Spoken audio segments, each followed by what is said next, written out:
하나님의 말씀 시편 80편 1절에서 7절의 말씀입니다. 시편 80편 1절에서 7절의 말씀 우리 한 목소리로 같이 읽겠습니다. 시작. 요셉을 양떼같이 인도하시는 이스라엘의 목자여 귀를 기울이소서. 그룹 사이에 좌정하신 이여 빛을 비추소서. 에브라임과 베냐민과 므낫세 앞에서 주의 능력을 나타내사 우리를 구원하러 오소서. 하나님이여 우리를 돌이키시고 주의 얼굴빛을 비추사 우리가 구원을 얻게 하소서. 만군의 하나님 여호와여 주의 백성의 기도에 대하여 어느 때까지 노하시리이까. 주께서 그들에게 눈물의 양식을 먹이시며 많은 눈물을 마시게 하셨나이다. 우리를 우리 이웃에게 다툼거리가 되게 하시니 우리 원수들이 서로 비웃나이다. 만군의 하나님이여 우리를 회복하여 주시고 주의 얼굴의 광채를 비추사 우리가 구원을 얻게 하소서. 아멘. 오늘 말씀의 제목은 신뢰를 바탕으로 깊게 기도하라라는 제목으로 말씀을 나눕니다. 오늘 80편은 어제 79편과 마찬가지로 민족적 비극으로 인한 아삽 자손의 가운데 한 사람이 민족을 대표해서 민족의 구원을 호소하고 있는 민족 애가가 오늘 본문 80편입니다. 역사적인 배경에 대해서는 본시에 대해서는 유다 혹은 예루살렘, 시온 이런 언급이 전혀 없습니다. 우리가 2절에서 1절 2절에서 보는 것처럼 요셉 또 에브라임, 베냐민, 므낫세 이렇게 나오지 않습니까? 북이스라엘의 소속의 지파들만 언급되는 것으로 봐서 이 시는 기원전 722년경에 아수르에 의해서 이스라엘 자손들이 멸망한 사건으로 보는 것이 일반적인 시입니다. 일반적입니다. 내용 관찰 문제 1번을 보시면은 시인은 하나님을 어떤 분으로 묘사하고 있습니까? 자, 하나님을 어떤 분으로 묘사하고 있는가? 1절을 이렇게 보시면은 하나님을 이웃 원수들로부터 이스라엘을 보호하시고 푸른 초장으로 인도하시는 목자, 또 그룹 사이에 좌정하신 분 이렇게 묘사하고 있어요. 우리 1절을 다시 한번 읽어보겠습니다. 시작. 요셉을 양떼같이 인도하시는 이스라엘의 목자여 귀를 기울이소서. 그룹 사이에 좌정하신 이여 빛을 비추소서. 그러니까 시인은 지금 하나님을 요셉을 양떼같이 인도하시는 이스라엘의 목자 이렇게 부르면서 그의 기도를 시작하고 있습니다. 그러니까 이스라엘의 전체 역사 가운데서요 목자가 양을 인도하듯 지금 이스라엘을 인도하신 분은 하나님이십니다. 이렇게 고백하고 있는 거죠. 그러니까 목자는 양을 치는 사람 아닙니까? 목자는 양을 돌보고 양을 바른 길로 인도하는 그런 존재가 목자입니다. 그러니까 하나님을 이스라엘의 목자 이렇게 부르고 있는 것은 이스라엘을 돌보시고 이스라엘을 바른 길로 인도해 달라는 그런 의미가 들어있는 거죠. 그러면서 이스라엘의 목자로 부름으로써 현재 지금 이방 원수들에게 양갓 망해서 지금 마치 사나운 맹수의 공격을 받아서 찢기고 지금 뿔뿔이 흩어져서 사망의 위기에 처한 그런 양 같은 이스라엘, 이 이스라엘 다시 회복시켜 달라고 지금 완곡하게 표현하고 있는 겁니다. 그러면서 또 하나님을 어떤 분으로 말하고 있습니까? 그룹 사이에 좌정하신 이 이렇게 표현하고 있죠. 그룹 사이에 좌정하신 이여 귀를 기울이시고 빛을 비춰달라고. 자, 여기서 그룹이라는 것은 뭐냐면 하나님을 가장 가까이에서 모시고 수종드는 영적 존재, 천사들을 의미합니다. 그러니까 성경에서 이 그룹들은 하나님의 영광을 수호하는 존재들이에요. 하나님을 수종들고 하나님의 임재 장소에 나타나는 존재. 그런 존재로서 이 그룹, 이게 천사들을 얘기하거든요. 이 그룹 사이에 좌정하신이다라고 이렇게 하나님을 지칭하고 있는데 이 지칭되는 것은 신학자들은 성전의 지성소 있지 않습니까? 성전의 지성소에 위치한 속죄소를 덮고 있는 두 그룹을 가리키는 것으로 해석을 하고 있습니다. 왜냐하면 속죄소 이 두 그룹들 사이에 하나님의 임재를 상징하는 대표적인 장소가 바로 속죄소 이 그룹 사이라고 이렇게 여겼기 때문이에요. 그러니까 이스라엘 백성에게 있어서 하나님께서 그들과 함께 거하시고 가까이 계셔서 그들을 향한 관심을 거두지 않는다라는 확신을 가지가 하는 것이 바로 언약궤 사이에 거하시는, 그룹 사이에 거하시는 하나님. 그래서 지금 아무리 큰 위기 가운데 있고 또 민족적인 비극을 당한 그런 사실, 그런 당했을지라도 최소한 이 사실만큼은 믿어 의심치 않았다는 거예요. 이스라엘 백성 가운데 하나님이 가까이 계신다. 하나님이 가까이 계셔서 우리를 향한 관심을 거두지 않고 계신다. 이것만큼은 그들이 믿고 있었다라는 거죠. 그래서 하나님이 그들과 함께 하심을 확신하면서 지금 자신들의 기도에 귀를 기울여 달라고, 지금 비참한 처지에 놓여져 있는 그들에게 하나님의 은혜의 빛을 비춰달라고 지금 그렇게 간구하고 있는 겁니다. 자, 2절을 읽어보겠습니다. 2절 시작. 에브라임과 베냐민과 므낫세 앞에서 주의 능력을 나타내사 우리를 구원하러 오소서. 자, 에브라임과 므낫세는 누구의 아들들입니까? 요셉의 아들들이죠. 자, 그리고 요셉과 베냐민은 동복 형제죠. 누구의 어머니가 누구입니까? 야곱이 가장 사랑하는 아내였던 라헬의 자손들이 바로 이 요셉과 베냐민이에요. 그러니까 라헬의 자손의 지파들은 광야에서 행진할 때 어느 자리에 위치하고 있었냐면 능력의 증표인 언약궤 바로 뒤에서 자리하고 있었던 것이 요셉과 베냐민 지파입니다. 그러니까 시인은 바로 이런 사실에 근거해서 언약궤의 그룹 사이에 좌정하신 분으로서 이스라엘을 양떼같이 인도하시는 이스라엘의 목자이신 하나님께 지금 에브라임과 베냐민과 므낫세로 상징되는 그 이스라엘 앞에서 다시 인도하심으로써 자신들을 구원하여 달라고, 그것을 지금 간구하고 있는 것이 지금 오늘 2절의 이야기인 거죠. 그래서 시인은 주의 능력을, 그죠? 주의 능력을 나타내 달라고, 우리를 구원하러 와달라고, 하나님께서 그 능하신 힘으로 일어나셔서 이스라엘에게 닥친 그 위기를 물리쳐 주셔서 그들이 참 구원을 얻을 수 있음을 지금 말하고 있는 겁니다. 3절을 읽어보겠습니다. 3절 시작. 하나님이여 우리를 돌이키시고 주의 얼굴빛을 비추사 우리가 구원을 얻게 하소서. 자, 하나님의 얼굴이나 그 얼굴빛을 비춘다라는 것은 하나님께서 은총을 베푼다라는 그런 의미입니다. 그러니까 주의 얼굴빛을 비추사 우리로 구원을 얻게 하소서, 주의 은총을 베풀어 구원해 주십시오. 지금 이렇게 표현하고 있는 거죠. 4절도 읽어보겠습니다. 시작. 만군의 하나님 여호와여 주의 백성의 기도에 대하여 어느 때까지 노하시리까? 지금 시인은 하나님께 주의 백성의 기도에 어느 때까지 노하실 거냐고 묻고 있는 거예요. 그러니까 주의 백성들의 기도에 언제까지 응답하시지 않으시겠습니까? 하나님께서 이스라엘의 기도를 지금 마치 외면하시는 것처럼 느껴진다라는 거죠. 지금 그것을 얘기하고 있는 겁니다.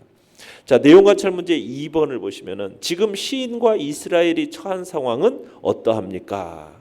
자, 5절 6절을 보면은 마치 눈물이 그들의 양식된 것 같은 그런 비참한 상황에 놓여 있는데 그 이유는 뭐냐?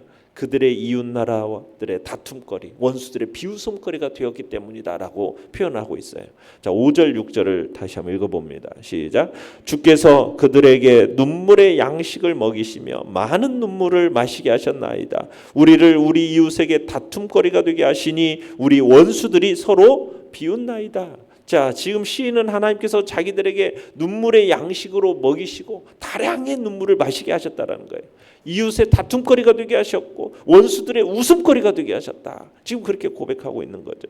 그러니까 눈물의 양식이나 많은 눈물이라는 것은 눈물을 양식과 음료처럼 먹게 하셨다라는 이 표현으로서 어떤 거예요? 심한 고난, 슬픔, 이것으로 인해서 마치 양식과 음료처럼 지금 정말 백성들의 한 부분이 이 눈물이 되어버렸다.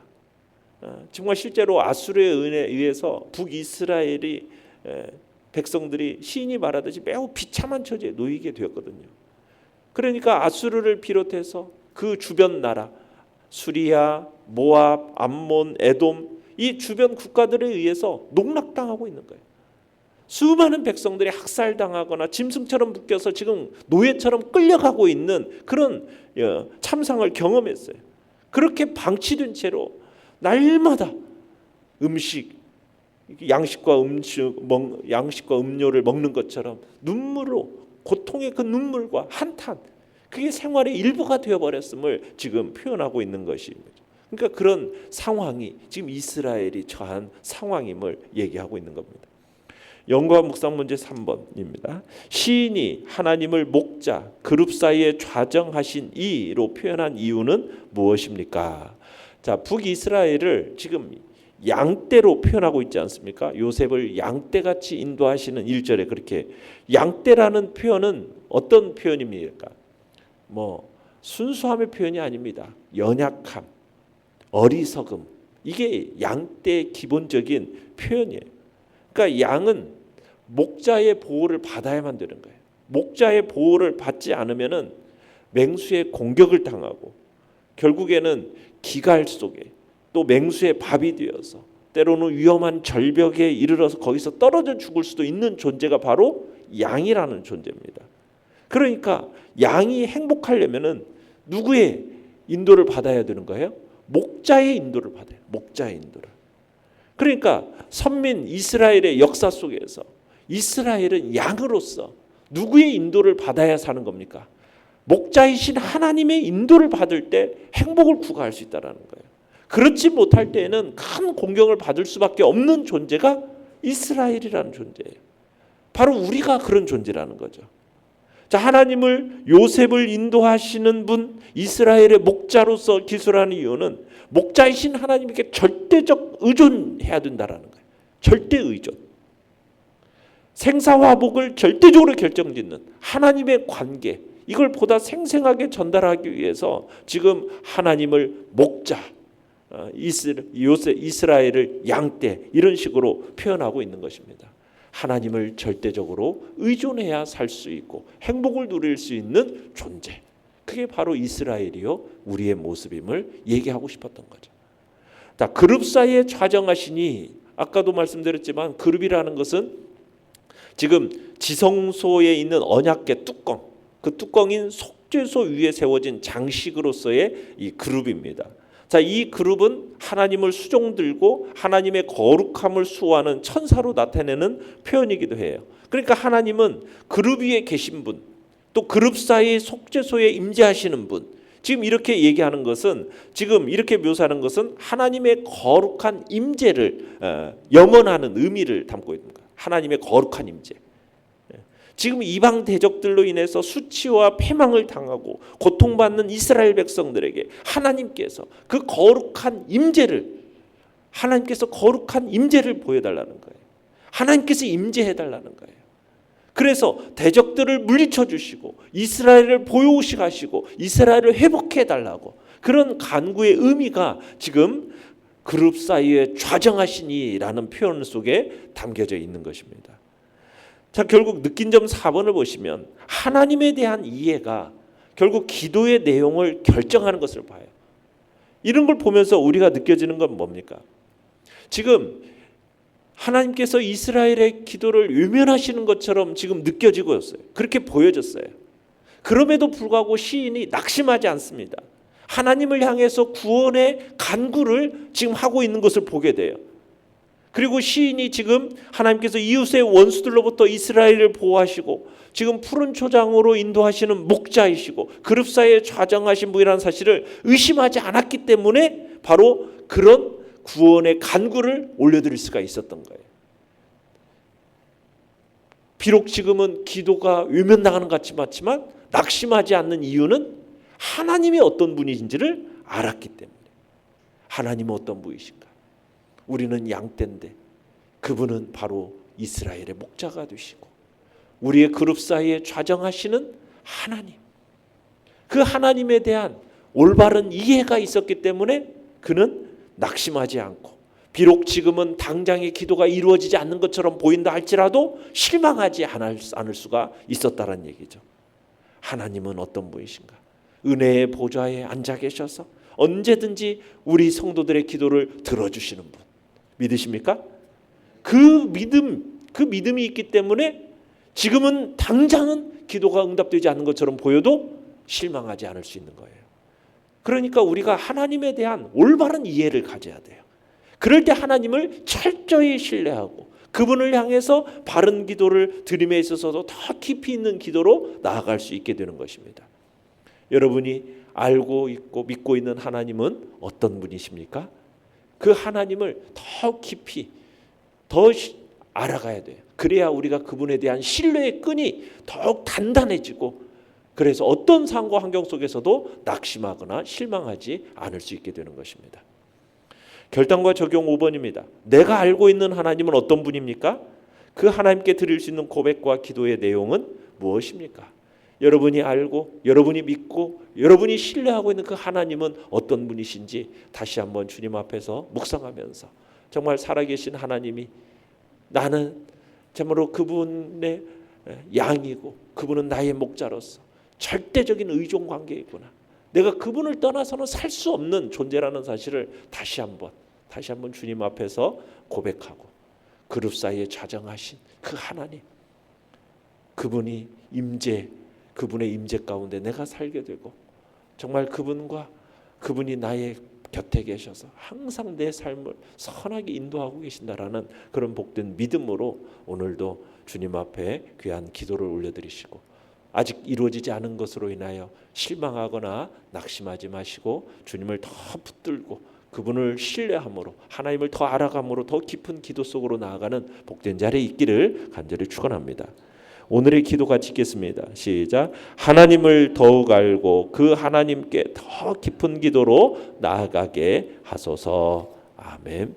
말씀을 생각하며 기도하시고요. 연약한 우리의 지체들을 위해서 기도해 주시기 바랍니다. 우리 김효진 권사님 그리고 또 임정혜 권사님 또 많은 이들의 또 연약함을 치유하고 회복시켜 주시도록 기도해 주시고 또 이 나라와 이 민족 하나님 긍휼히 여겨달라고 또 이 대통령과 위정자들을 하나님 긍휼히 여겨달라고 이 민족을 잘 이끌어달라고 하나님께서 나라와 민족을 위해서도 기도해 주시기 바랍니다. 주여 우리 세 번 부르짖으며 나아갑니다. 주여 주여